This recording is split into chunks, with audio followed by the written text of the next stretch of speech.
When we were young, we read more often because we had to. It was the only way for us to get knowledge and to be enlightened. Read to your heart's delight and be enlightened. Let's just read. It's a podcast by Andy's Personal Development. Stay tuned for more reading and enlightenment.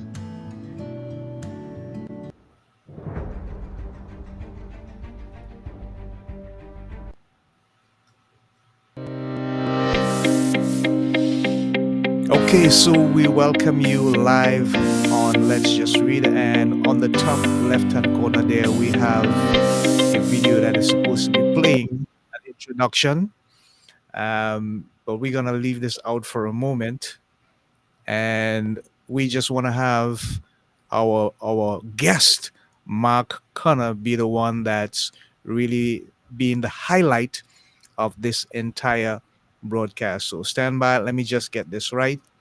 And there you go. So I'm just going to introduce our guest for the moment. Let me just tell you a bit about him and the work that he's been doing.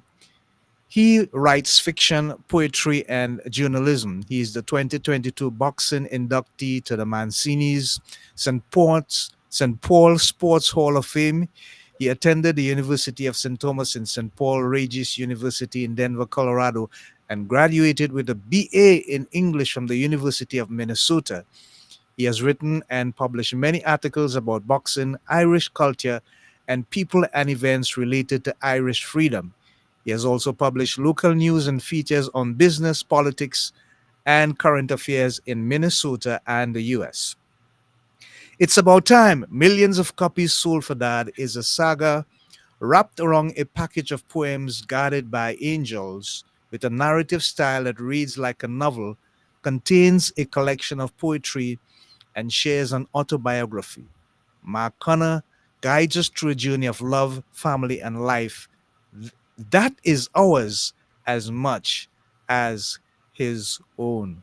Wow, that's an amazing and wonderful repertoire of his introduction that we have there. So, welcome, Mark Connor. How are you doing?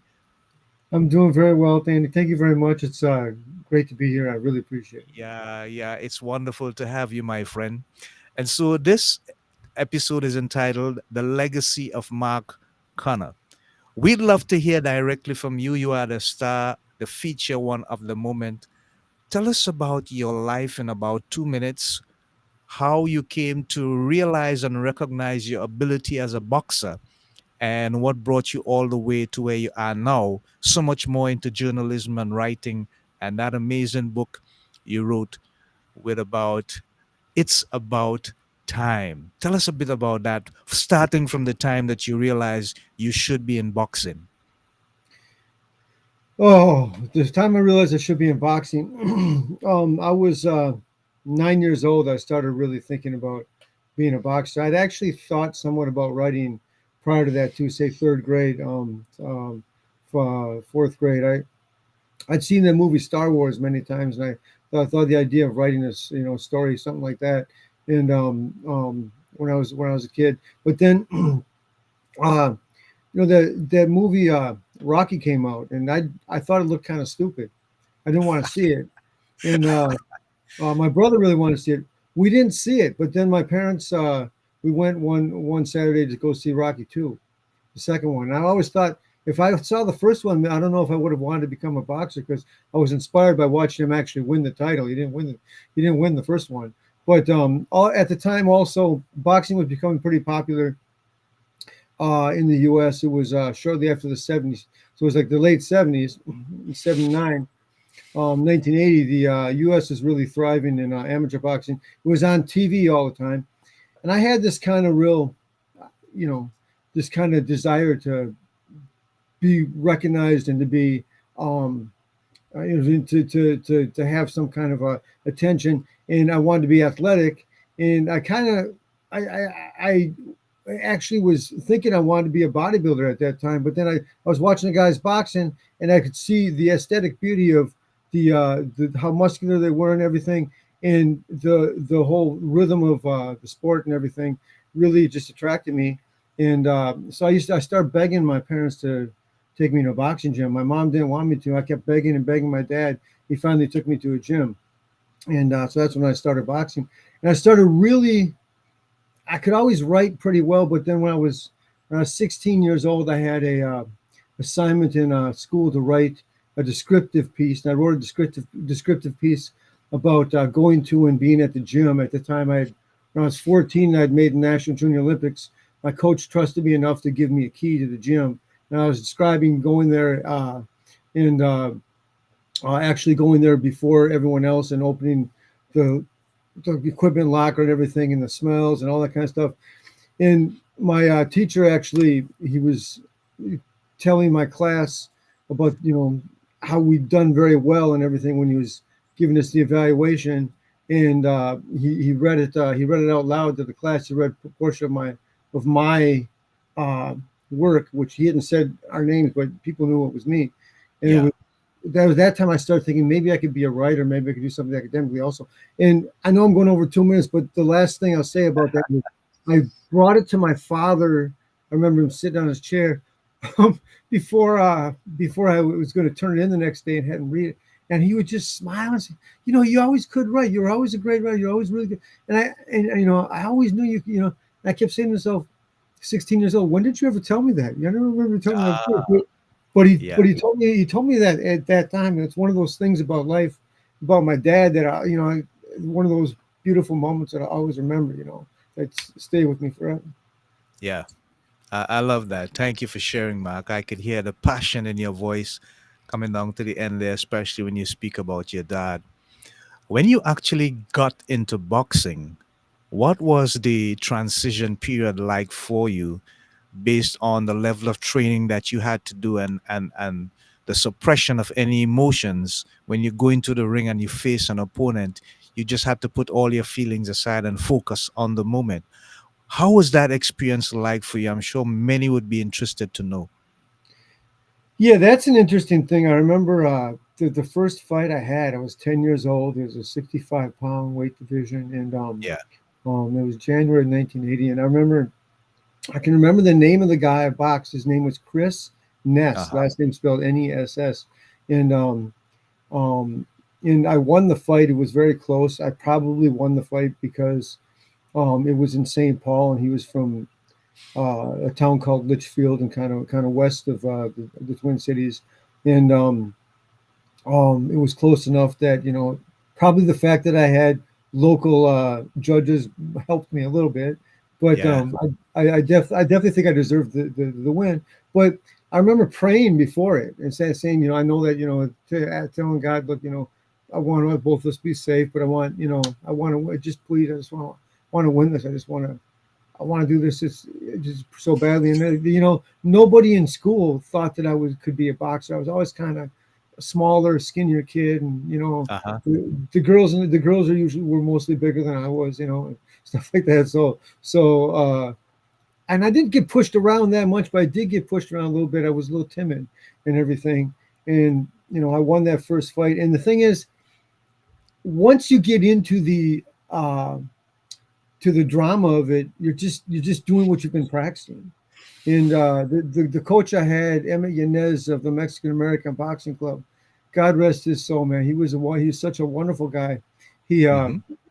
uh I mean he just trained me in a way that it just kept that focus every day and everything. And that was the coolest thing about it. Was it's something kids when you get home from school, you go ride your bike, you go hang on, you do all this kind of playing. My way of playing was I was down at the boxing gym. I'd go through the routine of this, stretch, shadow box, hit the heavy bag, hit the, jump rope, hit the pads, hit the, spar, whatever you do for that day, and you do it every day. And so you get so much practice at it that it becomes one of those things that it's not that you're not thinking, but it doesn't. You're not uh, consciously having to. tell yourself to remember these things anymore, and you're just doing it. So that's kind of, uh, Yeah. you get kind of a command of a skill. So it's like, okay, I'm going to do it now, even Right. though you are nervous, you do have some fear. Yeah, I get that. I understand that. So let's just focus on the book for a moment. Okay. And how did you come to the conclusion that you should write this book, and why did you choose the name that you choose for the publication? Okay. Um, so it's about time. Millions of copies Yeah, sold. yeah, yeah, yeah. Okay. So so I just my father. I actually have a section in here where I actually explained that I'd had this kind of ended up in an argument with my dad Hmm. in my adulthood, because he's saying to me, you've always claimed to be a writer, and pub- I was publishing, articles and stuff like that, but I'd never published. Uh, I'd never published a book, and he's saying to me, why don't you get a book published? And I was actually, um, I was actually trying to get revised a novel I've been working on forever. And he was saying, why don't you just get something, put it out there, let it go, and move on to the next thing. And so when he was dying, I'm looking at him, in the hospital when he's dying, and I've got my rosary, I'm rubbing on him, I'm crying, I leave my mom in prayers, and I'm just saying to myself, he never saw me publish a book, and it's like, what am Wow. I doing? What am I doing with my life? I've Yeah. procrastinated so much of it. I mean, I've done a lot of things. I've had an interesting life, and I think that it's explained. There are very interesting things I talk about that I've done, and they're worthwhile things I've done. I talk about in the book, but this was supposed to be something that I was supposed to be doing.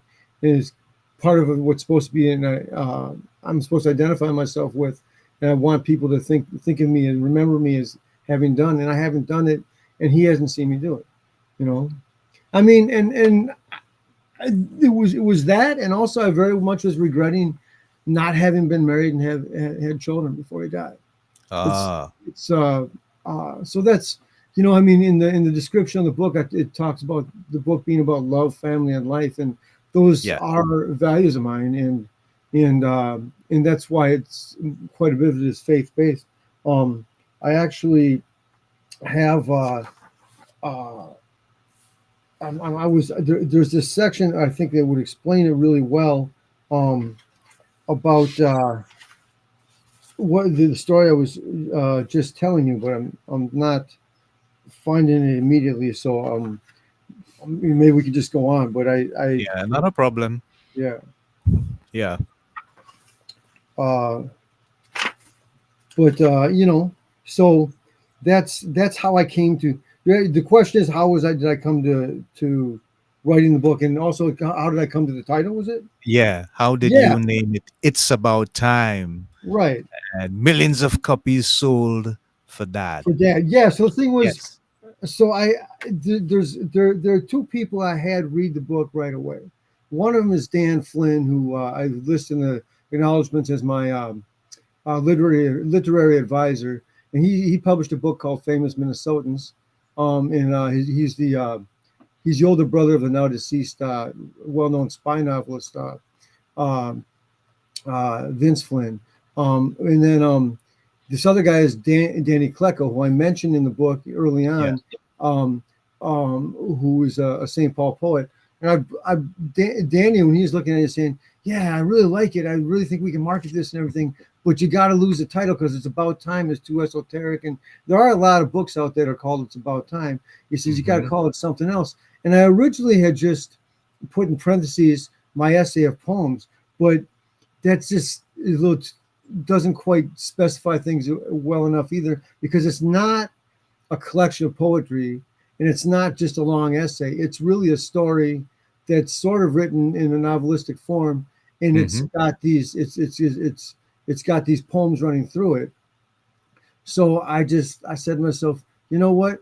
I'm just going to put in parentheses millions of copies sold for dad, Yeah. because it's an amphibole, which is a Mm-hmm. logical fallacy. It's a statement you make that means one thing, but it could also contextually mean something else. Yeah. And it's about time I finally got a book published. It's about time I actually did this, and Dad should have seen it. And it's about time.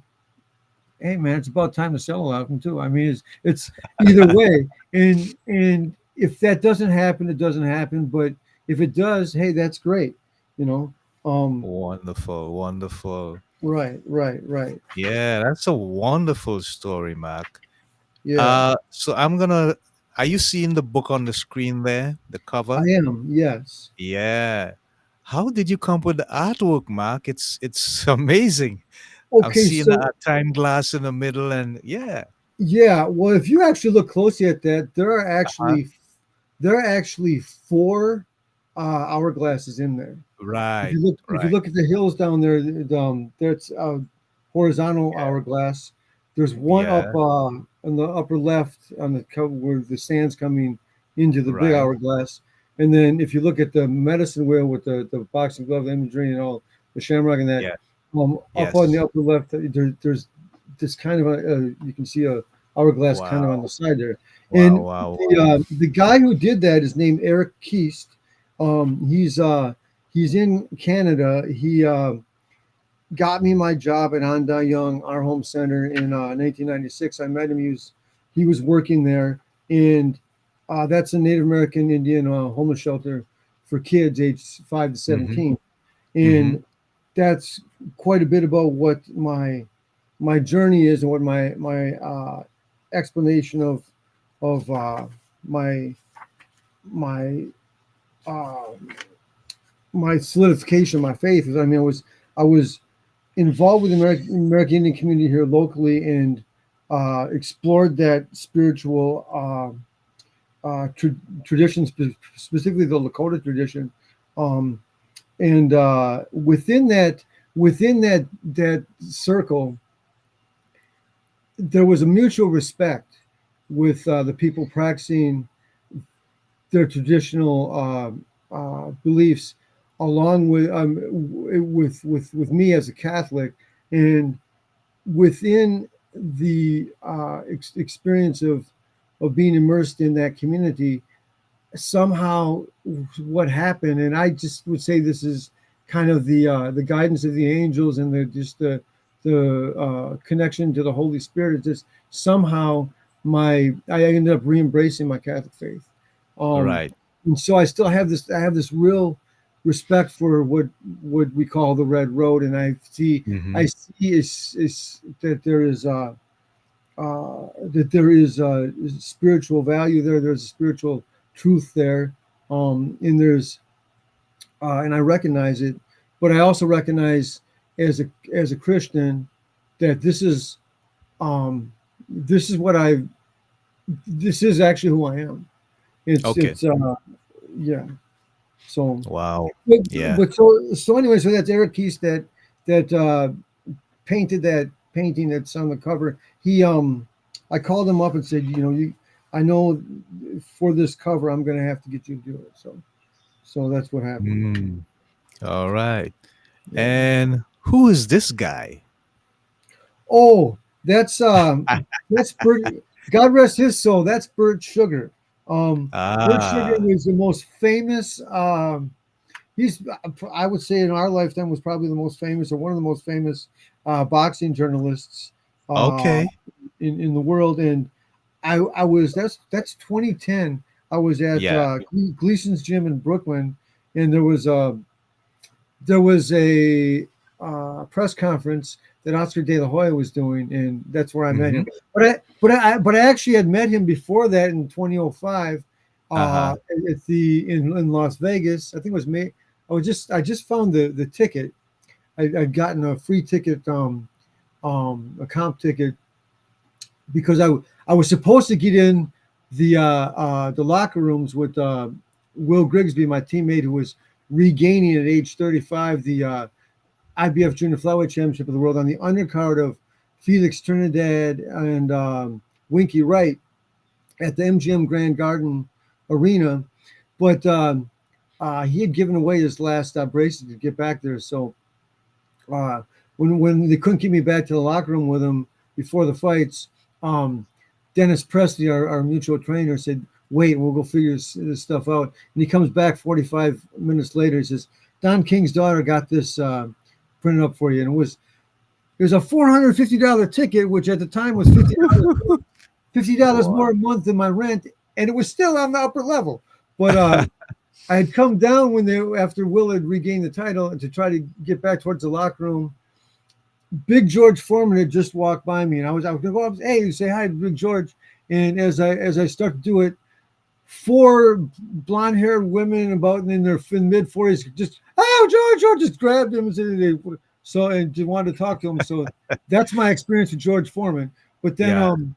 I was people were gathered around trying to get back there to the press conference, and I saw Bert Sugar there, and I talked to him, and I said, hey, I I started talking to him and just having this conversation, and everything. And I remembered when he stepped away, then we to talk to someone else. Then when he was going walking by me, we parted. He shook my hand again and said, "Thanks, good meeting you, Mark." And as I really was impressed that he remembered my name, and I talked to him at that press conference at Gleason's, and we had I was asking him about the cigar he smoked. He says, uh, "Well, we joked around about it, and then I won't go into the whole thing." But it was just really incredible experience. So anyway, it's cool that you ask about him because if you look at him, he's got the perfect kind of character that you find in the Yeah. boxing Yeah. world. He And does. He does. He and he was a does. really great guy, yeah, Yeah. and Wonderful. excellent journalist, yeah, Yeah. yeah. Wonderful. So, Mark, when you look at the literary giants of the world in terms of not just sports journalism, but Mhm. writing on the whole, who would you say would have the most influence on you and your style of writing, if any at all? My favorite writer is F. Scott Fitzgerald. Mm, That's my absolute favorite. I've actually read The Great Gatsby probably 13 times. Um, I've gotten kind of out of in the last 5 plus years. I've gotten out of the rhythm where I can do this, but I used to every September because it reminded me of my senior year of high school and in the fall semester. The only advanced placement class I ever had, my AP English class, um, we read The Great Gatsby, and I believe it's the perfect. I believe it's just the perfectly written uh, story. And what is so perfect about it is if you look at the first. Have you read it, by the way? Or I have never read it, but I okay, know what well, you're speaking about. I think I saw the movie. yeah. Well, which version did you see though? Which movie did you see? What year? Was it The Great Gatsby? One of Is these great actors. I just can't is it, remember, is but it the one? Yes, with Leonardo DiCaprio. no, the one before that. Okay, with Was it Grant? Robert Redford. Robert Redford. That Yeah. would have been the guy. That would have been the guy. Yeah. Now I saw the very end of that one time on TV, but I never and it looked like it was probably done pretty well. But this last one with DiCaprio is a good Mm-hmm. actor, and I thought he did it was he did a good job, but I thought that the production was terrible, and they screwed up the story because they Uh, right in the beginning they have the narrator Nick Carraway. Uh, he's finishing the story from an insane asylum where he's recovering from alcoholism. He's one of the two characters in the entire novel that you can of the main characters that you would say is definitely not an alcoholic. So I just you can't mess with literary stories like that with the actual actual story like that because mhm. you end up you know you end up screwing up the entire purpose of the story. But what I love about Gatsby is that it's so balanced. Everything that happens those first few pages You see at Yeah. the end exactly what happened, and so it's a very short and to the point novel. And so I what I'd like to say about my book in relation to that is certainly I can't compare myself to him like that at all. But there are things that I say in the beginning of the book that come down at the end of the book. They're they're mentioned again in in some specific ways, but very just to the point ways where it they're brought back to memory, and it gives you full circle of what the story is and what happened in life, and that's uh, that's what I aim for when I try to tell a story. The Yeah. Fitzgerald's my favorite, but there are others too. I mean, Okay. uh, but we probably don't have enough time to go into everyone. So Yeah.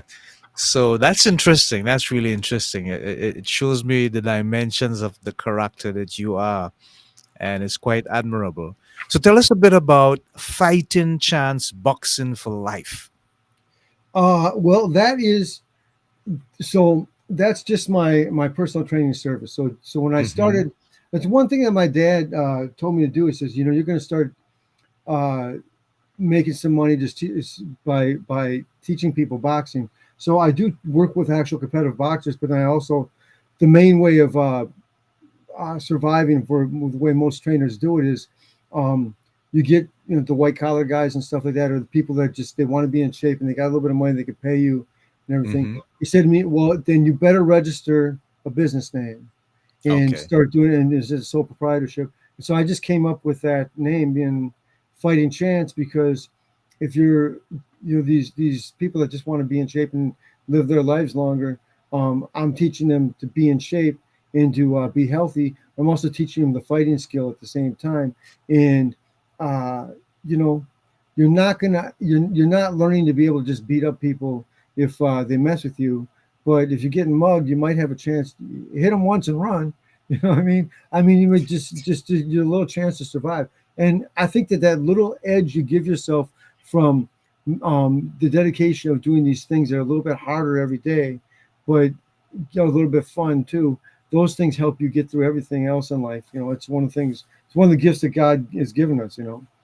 And Yeah. yeah, um, I did find the The section in the book. yeah. So yeah, Yeah. it's on page 13. So I just well, I just finished this poem. Let me read the poem and I'll read the very short narration that comes after, and so people can Yeah. have an idea of how the Hmm. poems. Then you got these narrations that come with it. So this was a poem called "Life So Simple." So I wrote Sunday, March 31, 2019, and then I signed it JMJ, which uh, that means Jesus, Mary, and Joseph. And Yeah. I Okay. started putting that next to my titles. Okay. Okay. Eh, Cool. As if to pray, you start today in meditation on your bicycle wheel, the separate spokes united in the center. You want me to be blunt, you say. I want to be direct, but fear I'll frighten you away. The final action is the original intention. This statement is authentically true, not just my invention. My responsibility is to you a comfort for my rest, a respect in my behavior, helping you to be your best. You can push me away, invite me to stay, or walk with me today, but we met for a reason to teach each other and learn. Such a fact comes not from acts, but is a grace we did not earn. Demons distract, demons lie, and demons discourage us from our destiny till we die. Friends encourage, friends assist, and friends persist with love on which we rely. Your guardian angel already talked to mine. Together, they have watched us share laughter and argue to the point of crime. Hmm. You know they're sent by God, who really does exist and is not a tyrant or a terrorist. Rather, he is love, family, life, held in common at the core. You and I, specific spokes united in the center. spinning round from place to place, and nothing more. Wow. There were some other poems I put together qualifying for appropriate inclusion in this book. I've always held myself, of course, to the highest of standards, never believing any of these poems ready for an attempt at publication. So I never tried, which is why I so embarrassingly titled the story, It's About Time. Dad Mm. challenged me once, as far back, I believe, as 2012, asking me why by the age of 40 I hadn't published at least one book. If I really was a writer, as I asserted myself to be, I should have been able to publish at least 5 novels or other books by then. I told him to lay off, that there were legitimate reasons for current incompletion, and that literary success was on its way. But that was all an excuse. The real Mm. reason was a lie in my heart that my work was going to be great. I just needed time to concentrate, which is always delayed right now for the job or the friend in trouble or another excuse which justified not trying. The truth is, I was scared, so I never dared.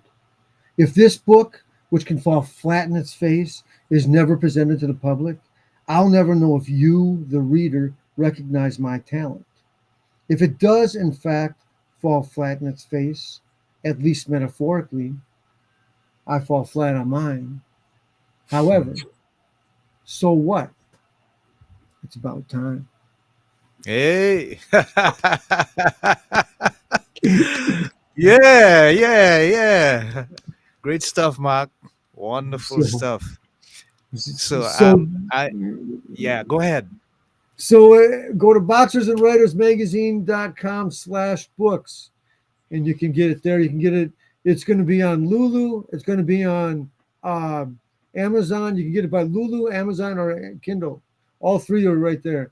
And if you're in Yeah, St. Paul, you can get it at Irish on Grand. yeah. I'm just gonna help you by putting some stuff on the screen there so that folks could Thanks a know. lot. And if you have a question or comment for Mark, you can do so in the chat while he's still here with us. We just have a few minutes to go before he moves on and we end the stream. Here's the thing, I'm gonna leave that up there for a moment. I cannot end the stream without asking you, in your honest opinion, who you consider to be the most technically sound boxer that you have ever seen. And I know you've Oh, seen many. oh, that's extremely difficult to say. My Ah, favorite. Okay. So, in people. I mean, contemporary is different than and old what. school, right? Right, and old school is to me is newer school to than it is to people today. But Right. my favorite boxer of all time is Alexis Arguello. Ah, You know I who I'm know talking him. about? Right. Yes, So I know lightweight. him. Definitely. Right. Lightweight champion. I mean, he was junior featherweight, and I mean, his featherweight, junior lightweight, and lightweight champion. And then he lost his 2 attempts to win uh, the junior welterweight championship from Aaron Pryor. He was incredible. I loved him, and I loved uh, his technical abilities. But Roberto Duran, incredible. Hands of Stone. Then Yeah. yeah, then you look at Sugar Ray Leonard. I mean, so maybe I honestly a good possibility would be someone like Sugar Ray Robinson, Sugar Ray right? Robinson. Yeah. Because he Yeah. was he Yeah. was incredible. No, and people's bodies are structured differently. That's what the last trainer I had, Dennis Presley, God rest his soul. They're all dying now. He he always talked to me about your body structure, your body mechanics. So Manny Pacquiao was really, really, really, really great. He Yes. lost at the time of his career that he fought Floyd Mayweather Jr. Um, he lost, and there were certain circumstances that made it harder for him to fight him at that point in time. I think maybe he could have beaten him if he fought him 4 years earlier. But then again, we can't say. Floyd hmm Mayweather Jr. is incredible. I don't believe he's Yeah. the same. Yeah. Yeah. You know, so it's hard to say. But I mean, the guys that I like,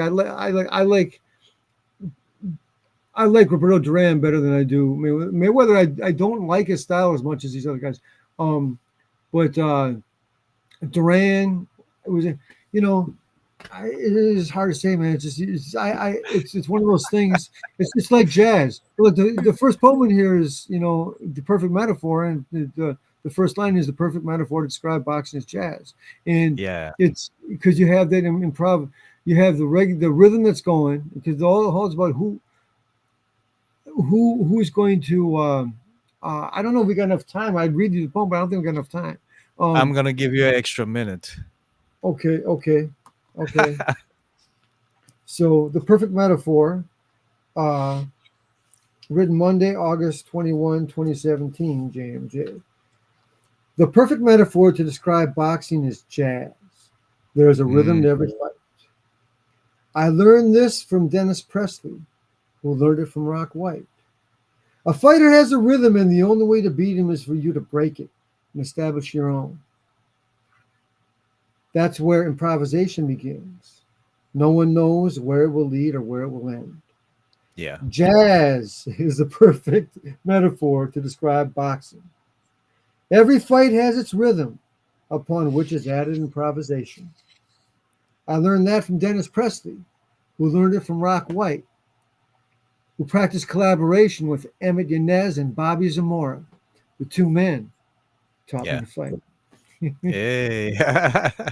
So we have been in the presence of Mark Connor, and he's a legend in his own right, not just from a boxing perspective, but also a literary and a journalistic perspective. And that's his information there in case you need to get him, make contact with him, or you need to get his book. It's about time. Just remember that. It's about time. And you've heard him recite two poems as well. And he spoke lovingly about his dad and how much he wanted to do this publication just in memory and in dedication to the legacy of his dad. So we're out of time now and we're going to end this stream. We thank you for your continued commitment and your support to Let's Just Read, our sister podcast. Remember to continue reading so that you can be enlightened and receive knowledge and information. Until next time, this is Andy of Andy's Personal Development on Let's Just Read together with my guest, Mark Connor. We are saying so long, Godspeed, God bless. Bye for now. Until next time.